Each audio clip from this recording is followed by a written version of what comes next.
에서 인간에게 찾아온 가장 큰 불행을 창세기 3장에서 우리가 알 수가 있는데요. 그것은 관계의 단절이라고 하는 것입니다. 그래서 우리가 살아가는 인간 사이에 어떤 소통이 단절되어지고 그다음에 갈등이 일어나고 온갖 불화, 이러한 것은 결국 관계가 단절되어져서 오는, 관계가 단절되어진 데서 오는 이게 불행한 결과들이라고 할 수가 있을 것입니다. 그렇기 때문에 이러한 어떤 불행한 이 결과들은 바로 죄의 문제 때문이다라고 하는 것이죠. 오늘날 우리 관계 안에서도 갈등이 일어나고 대립이 일어나고 분열이 일어나는 이 모든 원인은 결국은 죄의 문제이다라고 하는 것입니다. 이 죄의 문제는 관계를 풀어나가는 그런 열쇠가 되는데요. 단순히 우리가 관계를 풀려고 애를 쓴다고 해서 그것이 해결되어지는 것이 아닙니다. 많은 분들이 여러분 인간관계가 이렇게 직장에서, 가정에서, 교회에서 어떤 성도와 성도들 인간관계를 이렇게 맺어가면서 그 관계가 얼마나 어려운가라고 하는 것을 아마 분명히 많이 경험해 보셨을 거예요.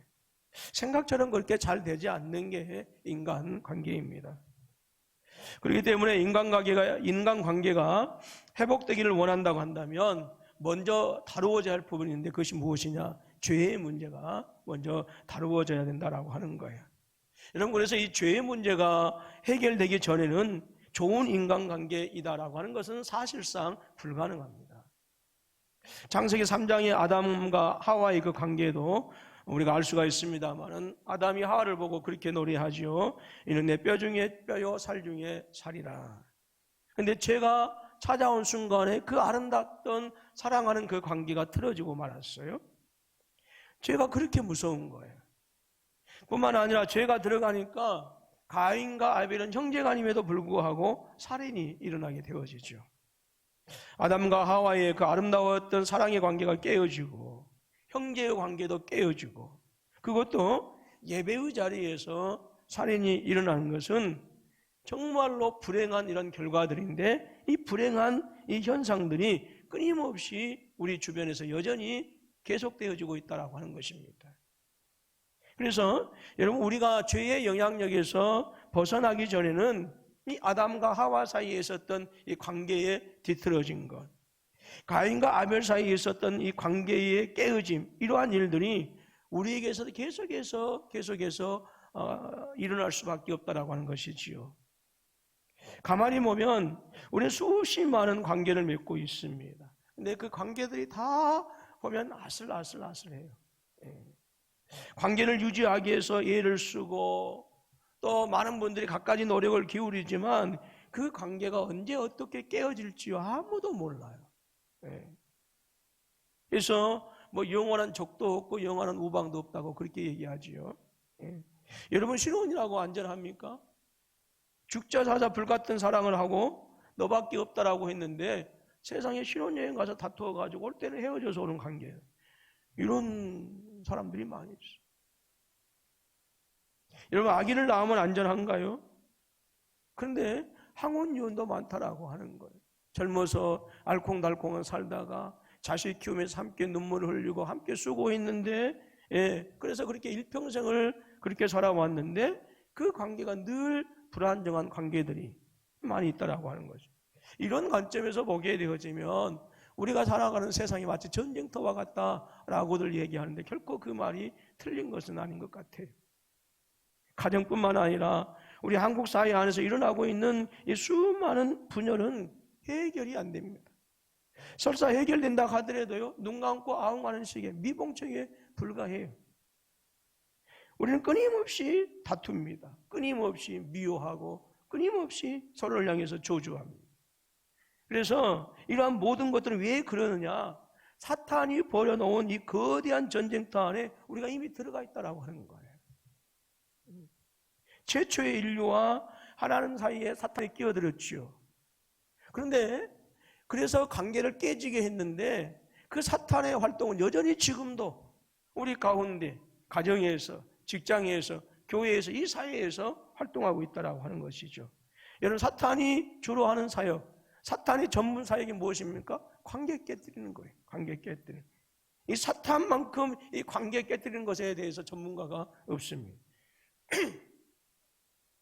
어디를 가나 여러분 별것 아닌 것이 이상하게 발전되고 거기서 오해가 생기고 그래서 최악의 상태로 되고 나뉘어서 대립각을 세워요. 부부관계도 역시 마찬가지. 그래서 꼬막에 채워도 다 채우지 못할 것 같고 싸운다 그랬어요.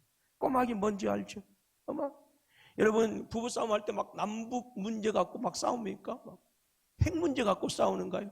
왜 북한은 3대를 세습하는가? 이거 갖고 싸움? 절대 그거 갖고 안 싸웁니다. 여러분 기독교 안에도 수백 개의 교단이 많습니다. 또 어느 동네를 여러분 지나가다 보면 아주 작은 동네인데 어떤 동네는 교회가 2개인 교회도 있어요. 대한예수교 장로회. 분명히 갈라진 교회. 친목회를 만들어 놓고 친목은 하지 않고 싸우기도 하고요. 선교하고 돕자고 바자를 했는데 바자의 끝이 좋지 않아요. 증오 가득한 바자회로 끝날 때가 많이 있어요. 제가 아는 어떤 교회는 목사님 파는 목사님은 강대상에서 설교하고 목사님을 짓기 위해서 목사님과 함께하는 성도들은 성가들은 이 강대상에서 찬양하고 또 목사님 반대파들은 한쪽에 해가지고 한쪽에서 또 성가대 서가지고 또 같이 하고 자기들끼리 또 이게 핸드폰 해가지고 뭐 이거 해가지고 또 주파수 맞춰가지고 하나님께서 2배로 영광 받으셔 그 시간에 목사님 파 성가대 또 다른 파 성가대 똑같이 성가를 해. 근데 2배로 영광 받으실 거냐? 하나님께서 헷갈리시겠어. 내가 어느 찬양을 받아야지? 이런 교회들이 있다라고 하는 거 지금도. 여러분 인간의 본성은요 평화하게 하고 화목하게 하는 것보다도 서로 싸우고 다투는 것들이 훨씬 더 많아요. 갈수록 분열과 전쟁이 끊임없이 일어나고요. 지금도 여전히 지구촌 곳곳에는 살인하고 죽이고 하는 테러하는 전쟁이 지금 여전히 우리 지구촌을 불행하게 만들어가고 있습니다. 근데 무엇 때문에 그러느냐? 결국 죄의 문제이다라고 해요. 관계는 죄의 문제예요. 여러분 사회적 심리적 관점이 아니에요. 성경은 근원적인 이 사회의 모든 관계에 틀어지면 죄에서 온 것이다라고 그렇게 분명하게 말씀하고 있어요. 자 그러면 이 죄의 문제를 해결하기 전에 인간관계가 회복될 수 없는데 그럼 그 죄의 문제는 어떻게 해결되어야 되느냐라고 하는 거예요. 여러분 죄의 문제 해결은요 딱 한 가지밖에 없습니다. 복음입니다.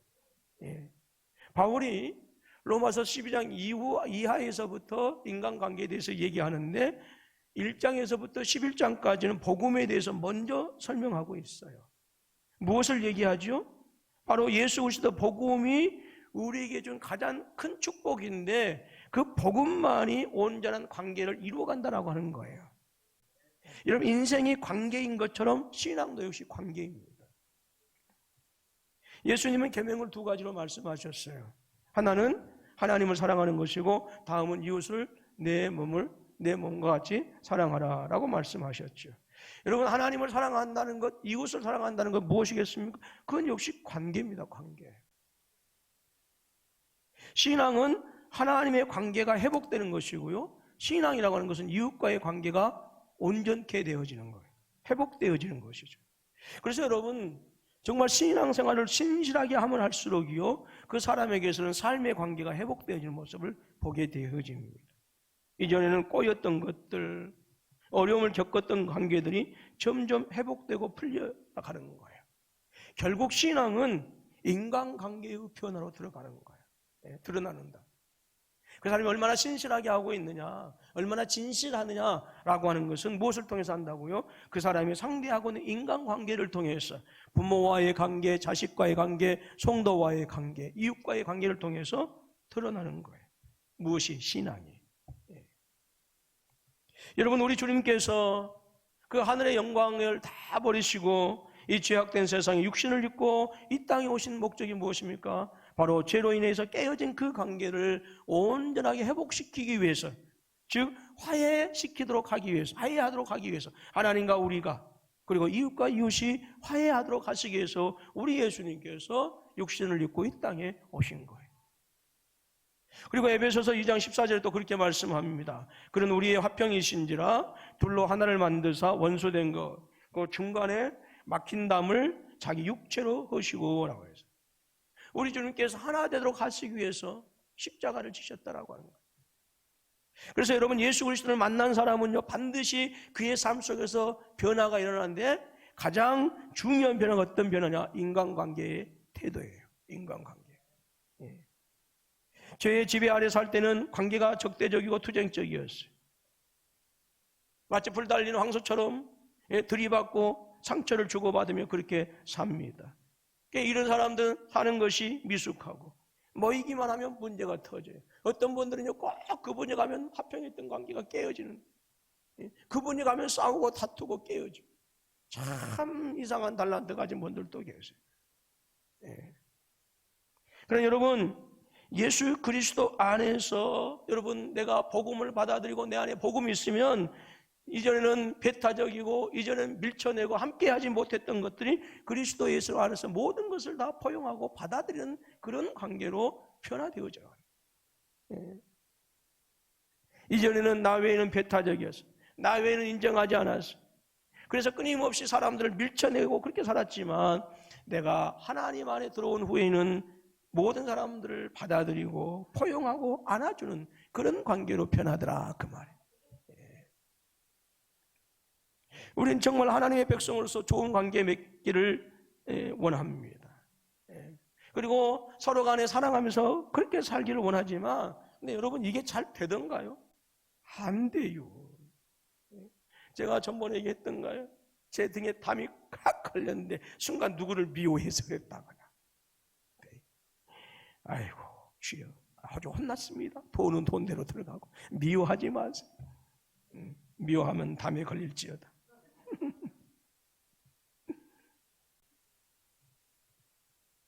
왜 이렇게 원하고 우리는 사랑하기를 원하고 아름다운 관계를 맺으면서 그게 왜 어려울까요? 그것은 모든 사람은 자기중심적으로 생각하고 자기중심적으로 이해하고 자기중심적으로 해석하기 때문에 그래요.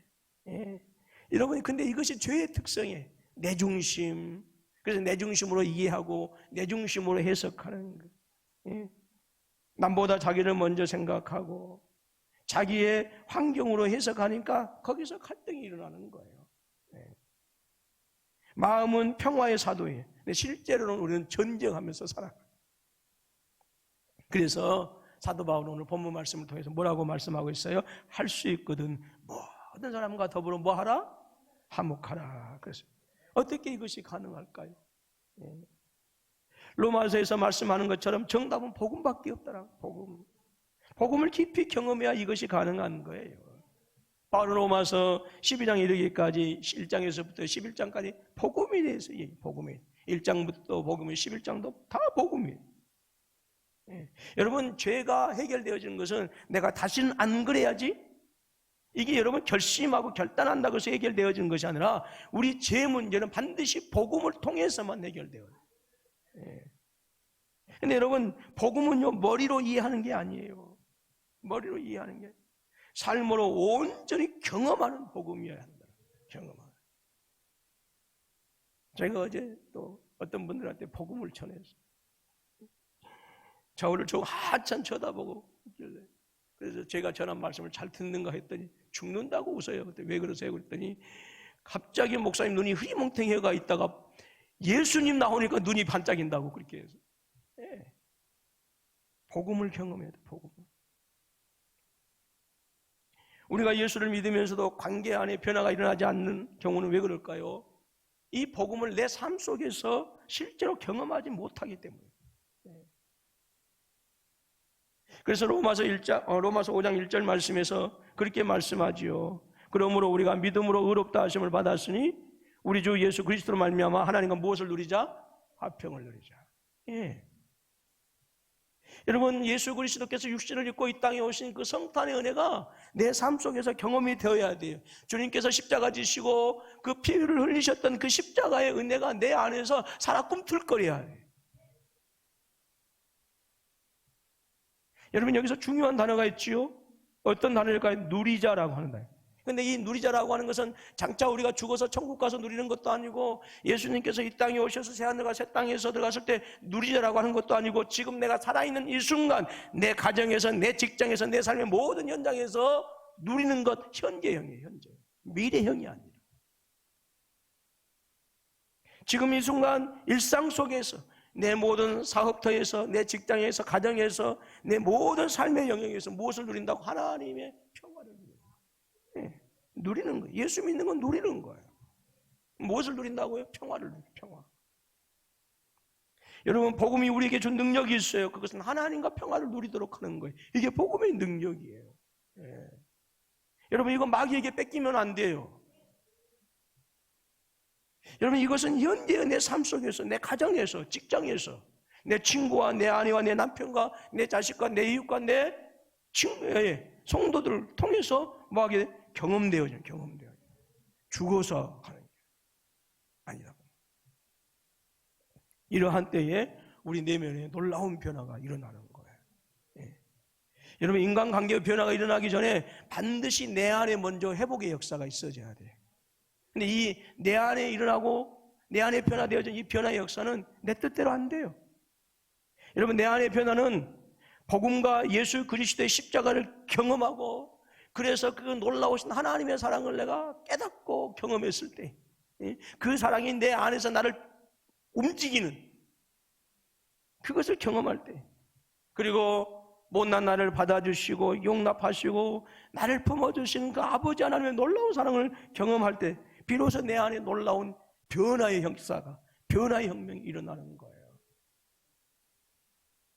아니 유기견들도 주인들이 데려다가 잘 먹여주고 입혀주고 그 다음에 막 쓰다듬어 안아주면 그 유기견들도 개들도 변하는데 왜 우리는 하나님의 놀라우신 그 성탄의 은혜를 입고 십자가의 은혜를 입었다 하는데도 우리는 그렇게 변화되지 않는 개들도 변하는데 개들도 학대받던 개들 강아지들 같은 사람들이 가서 이겨주고 입혀주고 이렇게 하면 시간은 걸리지만 놀랍게 변화되거든요 개들이.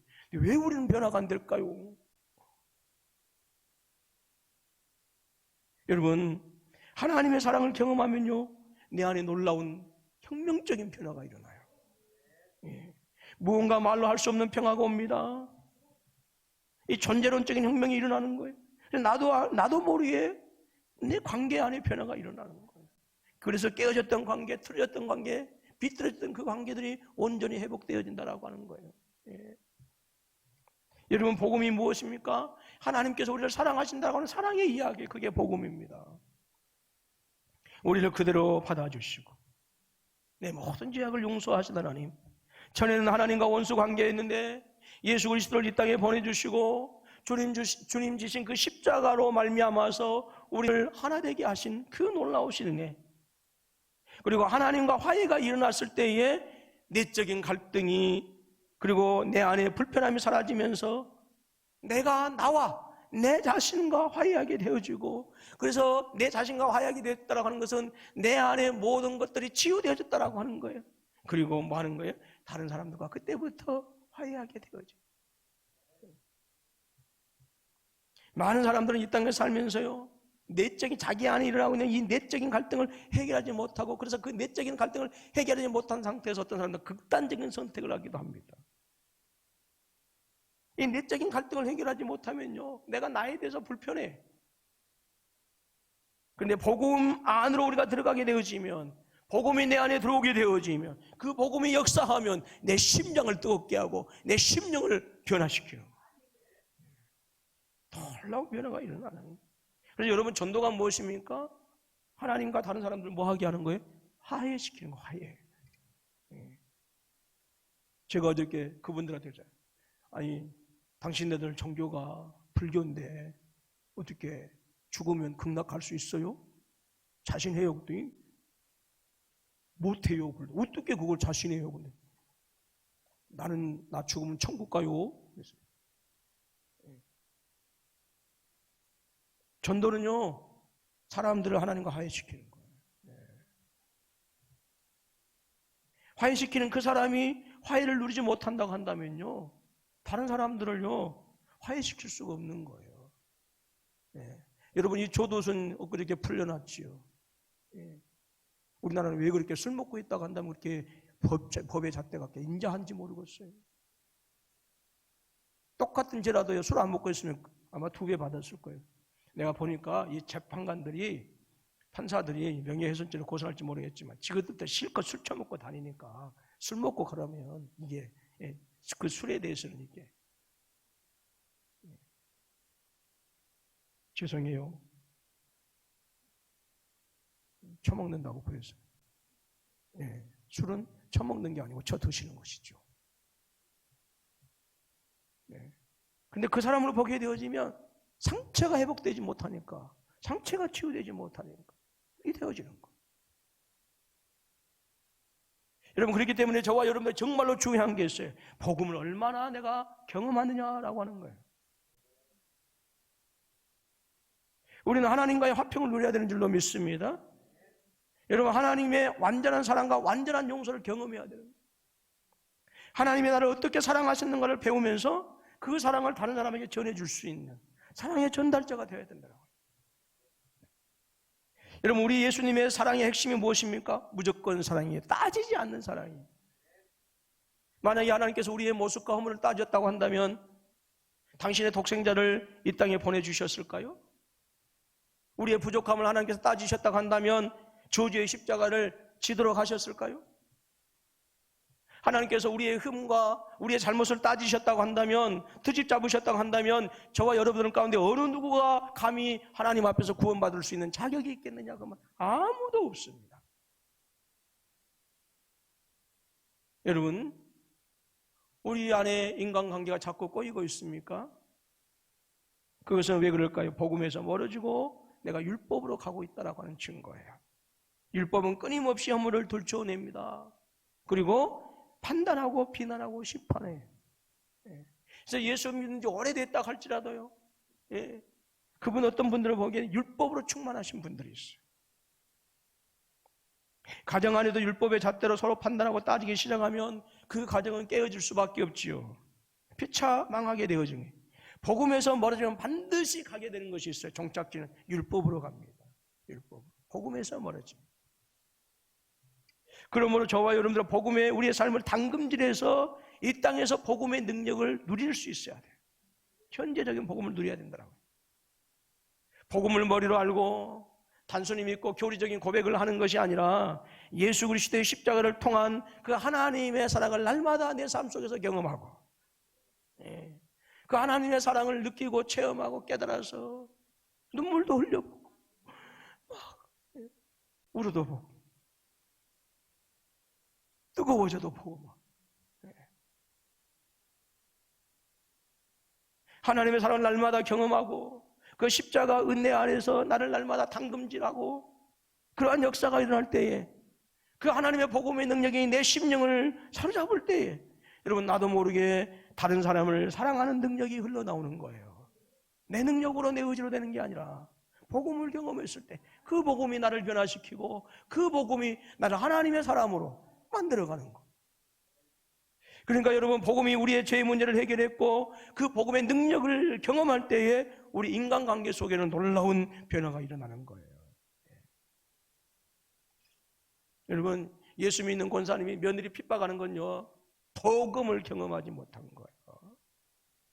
예수 믿는 며느리가 부모님을 잘못 모시는 것은 그건 복음을 모른다고 하는 얘기예요.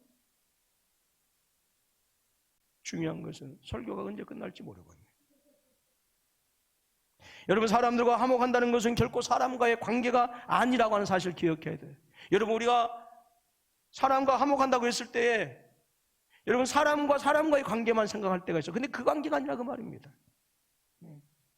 그 사람과 그 문제를 해결하기 위해서 신랑이라면요 그 끝이 없어. 끝이 없어.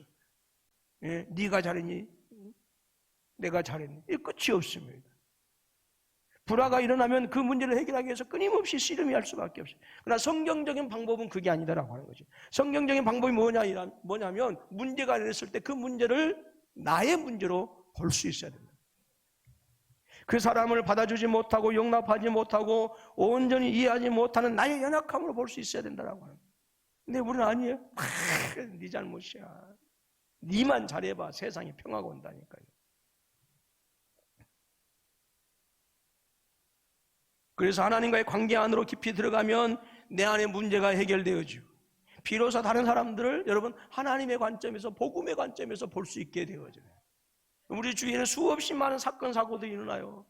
나와 관계된 일들, 내 가족과 관계된 일들, 교회와 관계된, 무엇의 눈으로 봐야 돼요? 하나님의 눈으로. 하나님의 관점, 복음의 눈으로 볼 수 있어야 된다고. 그때 관계의 회복이 하나님의 복음의 능력 안에서 저절로 해결되어지는 놀라운 경험이 있게 되어지는 것이죠. 그래서 여러분, 우리는 은혜를 받으면요, 나도 모르게 어떤 삶을 살아갈 수 있어요. 관용의 삶을 살아가요. 이게 멋있는 거. 본문에서 성경은 뭐라고 합니까? 모든 사람들과 화목하라라고 하는 것인데, 이 말씀은 최대한 관용의 삶을 살라, 그 말이에요. 12장 18절에서 뭐라고 그러죠? 할 수 있거든 너희로서는 모든 사람으로 더불어 뭐하라? 화목하라. 여러분, 모든 사람과 더불어라고 했을 때요, 이것은 우리 인간성에 기초한 게 아니에요. 복음의 능력 안에서 복음의 삶이 얼마나 거대한 포용력을 가지는가, 그것을 얘기하는 거예요. 얼마나 복음의 능력이 있는가, 그걸 얘기하는 거예요. 여러분, 복음에는요 경계선이 없어요. 복음에는 경계선이 없어요.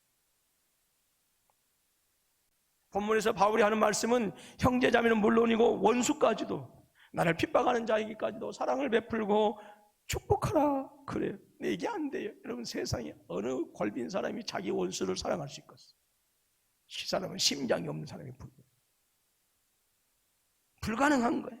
그래서 내 안에 복음이 있어야 가능한 거예요. 여러분, 핍박하는 자에게도 사랑을 베풀고 원수까지도 축복하는 것, 이것은 바로 우리 주님께서 육신을 입고 이 땅에 오셔서 직접 그렇게 사셨고 보여준 삶이에요. 성경은 얘기하죠. 어떤 사람이 아니고 모든 사람이. 어떤 사람은요, 나를 좋아하는 사람일 수 있어요. 나만 좋아하는 사람.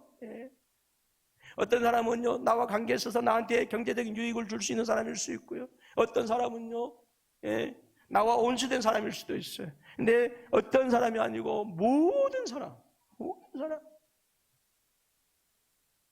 여러분, 물론 진리에 대해서는 우리가 분명한 태도를 가져야 합니다. 불법을 행하고 거짓을 행하는 사람과 손을 잡을 수는 없어요. 우리는 불의에 대해서는 맞서야 합니다. 진리에 대해서는 더욱더 분명한 태도를 가지는 것이 옳아요. 진리가 아닌 것에 대해서 관용하거나 타협해서는 안 돼요. 세상에 저는요, 전에 있던 교회에서요, 전에 있던 교회라고 하니까 영산포교회는 아니고, 귀신도 불쌍해 여기는 사람 봤거든요, 제가.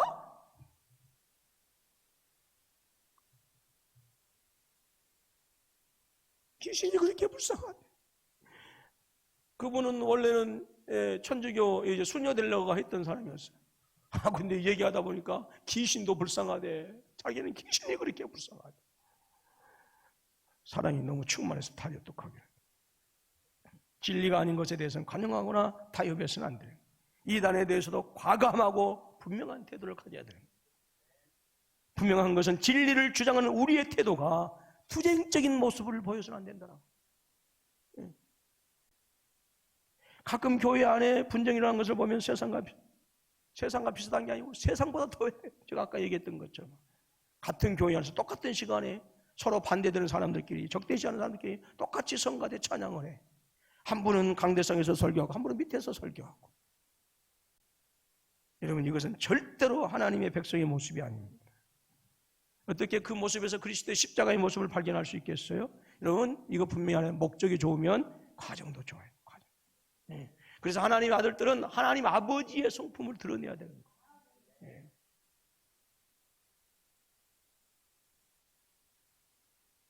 여러분, 제 꼬라지, 제 성격 보면 우리 아버지의 꼬라지가 그랬다는 얘기예요.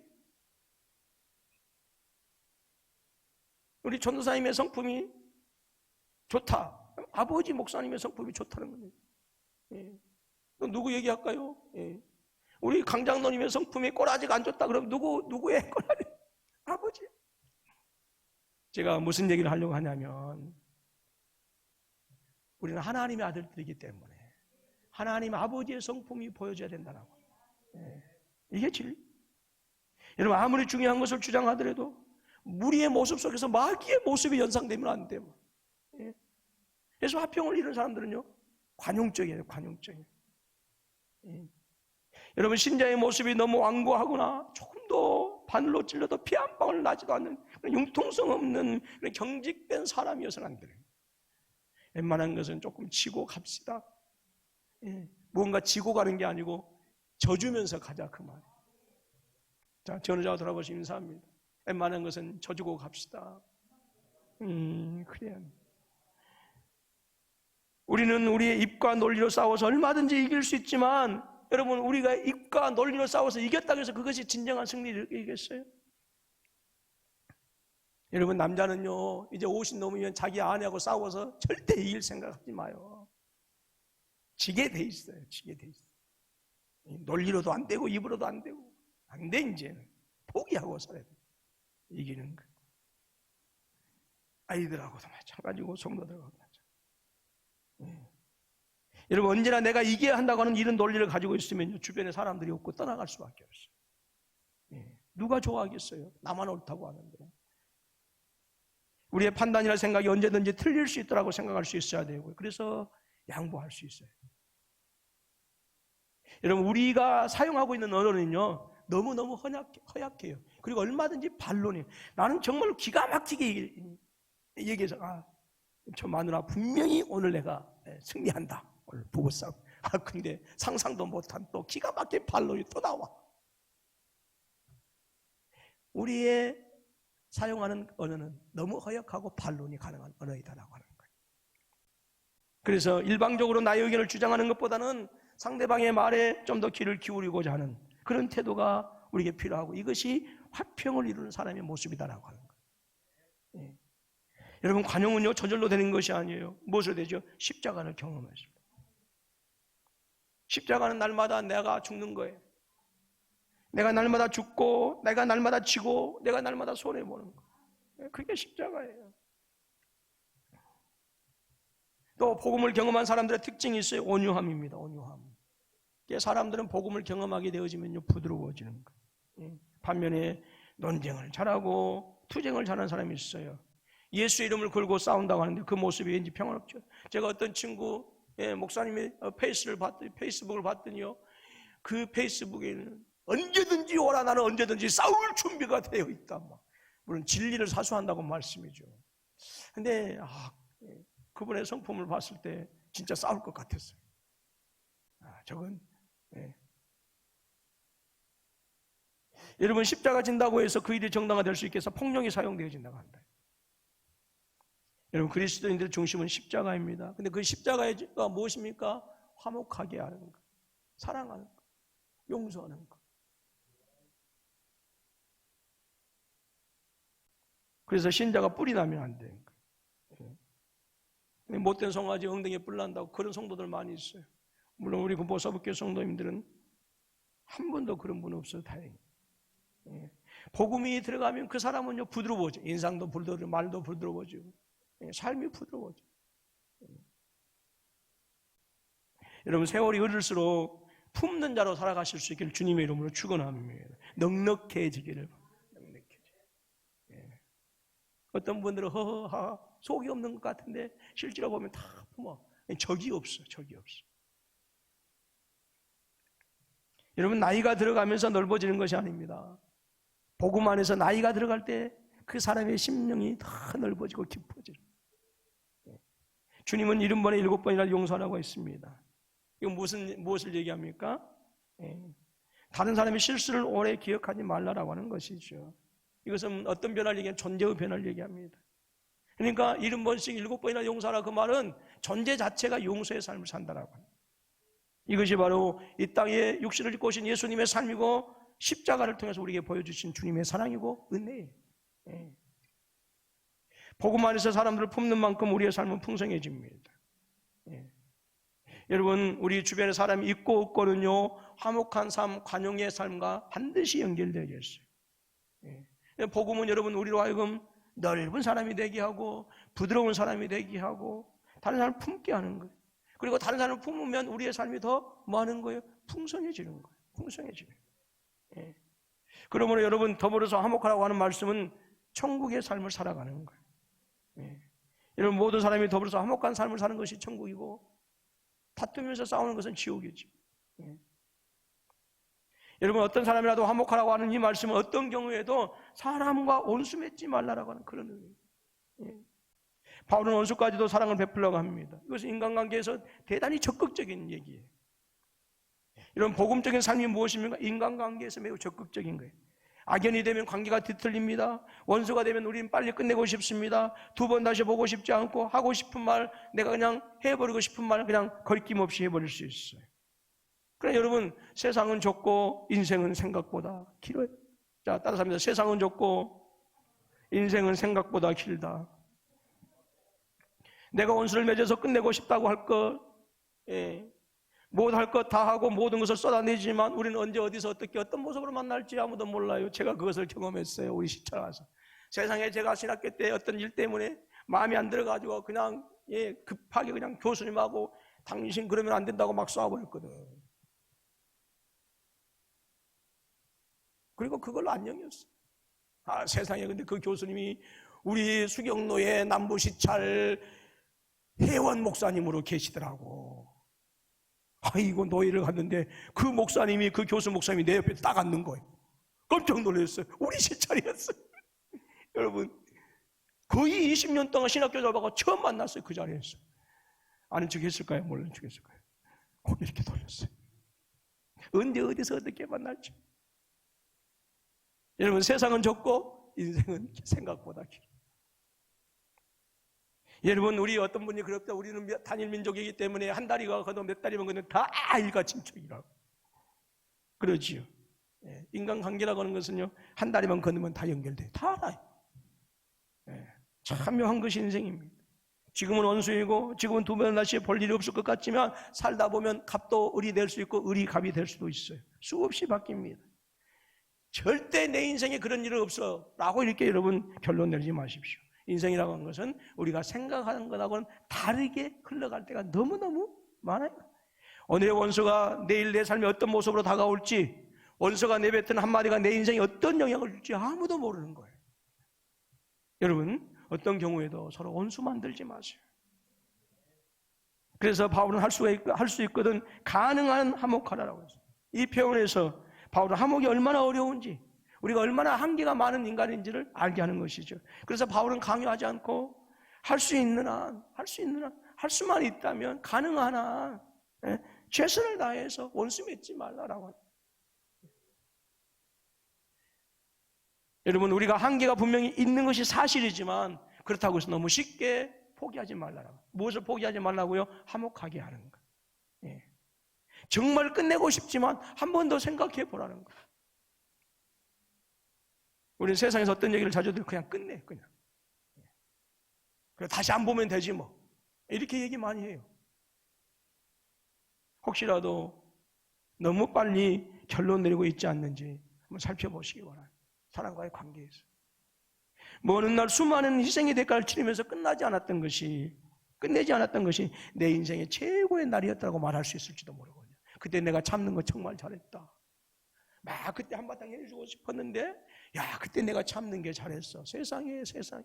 이럴 수 있단 말이죠. 그게 우리 인간 관계거든요. 따라서 합니다. 인생은 길게 보자. 사람은요, 길게 보고 살아야 돼요. 바울은 인간관계에 대한 우리의 태도를 집중하고 있어요. 그래서 할 수 있다고 한다면 화목을 위해서 최선을 다하라고 하는 것이죠. 사랑하는 우리 공포서부교회 성도 여러분, 우리 하나님 아버지는 예수 그리스도를 이 땅에 보내시고 십자가라고 하는 엄청난 대가를 치르시고 온수된 저와 여러분들과 화평을 이루셨어요. 그러므로 성탄의 의례를 입은 성도들은 마땅히 화평을 이룬 성도들이어야 합니다. 쉬운 관계가 여러분 하나도 없습니다. 때로는 값비싼 대가를 치러하고 고통이 지속되어져서 기다릴 수 없을 만큼 힘들어질 때도 있어요. 저도요, 한번 어떤 우리 장로님 중에 한 분이 그래요. 거절에 대한 두려움이 있다고. 근데 저도 거절에 대한 두려움이 있어요. 성도들한테 뭔가 부탁했는데 목사님 알겠습니다. 협력하겠습니다 하면 정말 좋은데 저도 성도들한테 연말만 되면 전화하기가 부담스러워. 왜? 거의 대부분 99%는 목사님 못해요? 라고 이렇게 합니다. 그러면 또 분명히 거절당할 텐데 또 거절 또 어떻게 얘기해야 되나 막. 그래서 정말 구역장을 부탁을 해야 되고, 또 그 다음에 부서를 부탁을 해야 되는데 거절당할까 봐 미루고 할 때가 많이 있어요. 진짜 그게 저한테는 두려움이거든요. 이게. 저도 힘들어요. 싸우기를 원하지 않지만 상대가 나한테 싸움을 걸어오는 경우도 있어요. 또 나는 화평하고 화목하고자 하는데 상대방 그걸 또 이용하기도 합니다. 그럼에도 바울은 뭐라고 하죠? 할 수 있거든. 길이 보이지 아니하고 가능성이 사라진다고 하더라도 그것을 붙잡고 할 수 있는 한 모든 사람과 더불어 화목하라고 하는 것이죠. 이것은 화목이야말로 우리 삶에서 어떤 희생을 해서라도 얻을 만한 값진 것이기 때문에 하나님께서는 우리와 화목하기 위해서 당신 아들 예수 그리스도를 십자가에 내어주셨다라고 하는 거죠. 그래서 우리에게 화목을 원하시는 것은 그 화목을 통해서 우리가 이 땅에서 누리는 천국의 복이 너무나도 놀랍고 크기 때문에 그래서 우리에게 화목하라 하는 것이고 하나님께서 우리에게 화목을 위해서 부르셨다고 말씀하고 있어요. 주님은 화목절이 되셨습니다. 화목하기 위해서 이 땅에 육신을 입고 이 땅에 오셨어요. 그래서 그리스도인들은 피스메이커, 평화하는 자가 되어야 돼요. 사역 중에 가장 존귀한 사역이 있다고 한다면 하나 되게 하는, 화목하게 하는 사역. 여러분, 우리가 아무리 대단한 일을 한다고 해도 화평을 잃어버린다고 한다면 모든 것은 숲으로 들어갑니다. 어느 교회는 교회를 멋지게 지어놓고 싸우기도 합니다. 무슨 의미가 있겠어요? 멋진 집에 산다고 해도 화목하지 않으면 무슨 소용이 있겠습니까? 오늘날 대부분의 많은 사람들이 그렇게 살아가고 있어요.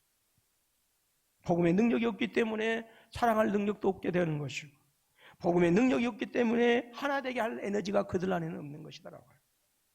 여러분, 우리는 복음의 능력이 아니고는 화목할 수 없다라고 하는 사실. 예수님께서 요한복음 10장에서 제자들을 향한 기도에서 그렇게 저들이 하나가 되게 하옵소서.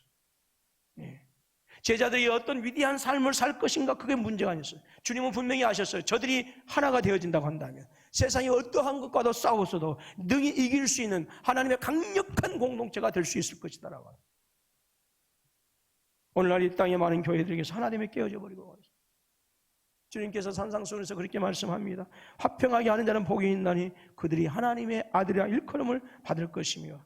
여러분, 저와 여러분들의 큰 이적과 놀라운 능력을 행할 때 하나님께서 우리를 하나님의 아들이라 일컫는 것이 아니고 우리가 그리스도 예수를 믿는 그 믿음으로 말미암아 하나 되어졌을 때에 하나님의 아들이라 그렇게 인정하신다라고.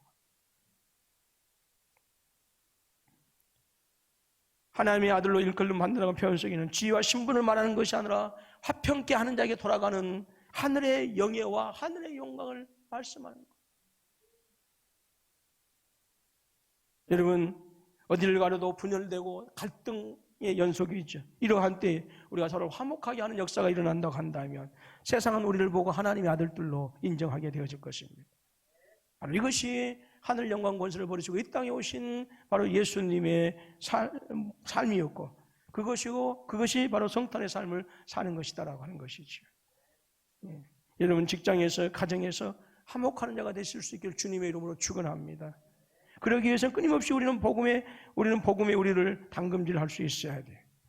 예수 그리스도의 복음 안에 들어가서 하나님의 사랑을 체험하고 하나님의 사랑이 우리의 심령을 지배하고 그래서 내 내면의 갈등을 잠재우고 그래서 평화가 내 안에 임할 때에 우리 관계 속에서 소통이 이루어지고 화해의 역사로 변화되어지는 그런 은혜가 있다라고 하는 것이죠. 여러분, 화해는요 하나님의 복음의 능력이 하게 하는 거예요. 말씀을 맺습니다. 잘 들으셔야 됩니다. 우리의 행동은 우리의 평판, 고결함 혹은 신분의 표현입니다. 그리스도처럼 살라고 하는 이 고매한 소명을 버린다면 우리는 그리스도인이라고 하는 이 신분을 버리는 것입니다. 우리는 행동으로 구원받지 못하지만 우리가 누구인지는 무엇을 통해서 드러난다고요? 행동으로 알게 되어요. 예수님은 제자들에게 그렇게 말씀하셨어요. 저들이 하나 되어질 때 세상이 저들을 내 제자로 알게 될 것이다. 여러분, 육신을 입고 이 땅에 오셔서 화목하게 하신 주님의 말씀을 따라 사는 성도들의 행동이 성도들의 이름을 드러낸다라고 해요. 목사이기 때문에 내가 그리스도의 제자다, 이게 아니다라고 해요. 30년, 40년 예수 믿었기 때문에 내가 하나님의 아들이다 이게 아니고, 목사가 아니더라도 30년, 40년 예수 안 믿었을지라도 뭐하게 하는 자들, 화목하게 하는 자들, 화평케 하는 자들에게 하나님은 하늘의 영광과 명예가 달리는 하나님의 아들이라 그렇게 인정하신다라고 하는 거예요. 여러분, 지금 우리 사회는 극도의 갈등으로 그리고 계속해서 분열되어 가고 있습니다. 그래서 국민들의 피곤함이 더해져 가고 있어요. 이러한 때에 이 성탄의 계절에 성탄의 삶, 화목의 삶으로 우리의 가족에게, 여러분의 회사에, 여러분의 이웃에게 생수와 같은 회복의 역사를 성탄의 선물로 주면 어떻겠습니까? 그런 은혜가 저와 여러분 가운데 함께 있어지기를 주님의 이름으로 축원합니다.